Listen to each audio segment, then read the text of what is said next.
When the two principals put pen to paper on the National Accord in February last year, they undertook to lead the country on the reform path. The reforms were clearly set out in the fourth agenda of the National Accord. They include dealing with impunity, writing of a new constitution, land reforms, and institutional reforms that would target the police force, the judiciary, and the Attorney General's office. Kofi Annan, the man who brokered the power-sharing deal between ODM and PNU, raised the red flag when the coalition marked its first year in February. 1 year after the signing of the power-sharing accord, Kenyans are feeling frustrated at the slow pace of change. 18 months down the line, the new constitution initially promised by the government within 12 months is nowhere in sight, and the experts charged with the responsibility of developing a harmonized document have been accused of spending too much time and energy squabbling. You can see that the committee of experts think that they can sit somewhere and draft a model constitution for Kenya, which they think is a model constitution, which is the wrong way of going about it. Indeed, resolution of the cases of the suspected financiers and planners of the skirmishes that claimed over 1,300 lives remains a pipe dream. Time is not on our side. We all recognize that the fundamental changes that we need in this country must happen at the very latest middle of next year.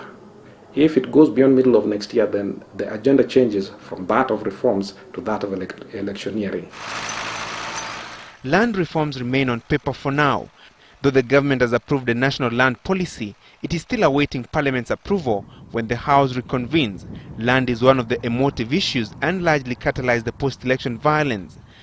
The only reform agenda that has some semblance of success is on the electoral front, the interim Independent Electoral Commission, with commendable performance in the recently held by-elections in Shinyalu and Bomachoge. However, the IEC is yet to prepare a national roll of voters and fully win back the confidence of the electorate. On electoral reforms, I'd give it a 7 out of 10. On implementation of working report, I'd give it a 1 out of 10. On settlement of IDPs, I'd give it a 1.5 out of 10. Despite the change of guard at Vigilance House, the police force is still in dire need of reforms. The law enforcers remain top on all corruption index surveys.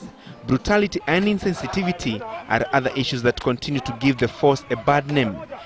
At the judiciary, backlog of cases and alleged corruption continue to hinder effective delivery of justice. The Attorney General's office was also targeted for reforms. UN Special Rapporteur Professor Philip Alston minced no words in his description of the ever-smiling Attorney General Amos Wako. In brief, Mr. Wako is the embodiment in Kenya of the phenomenon of impunity. The government seems rattled by the intense pressure from the international partners to focus on the reform agenda. This government is incapable and does not have the political will to address Agenda 4. With the Grand Coalition's dismal performance on the reform agenda, all attention is now on these two gentlemen. How can we have failed?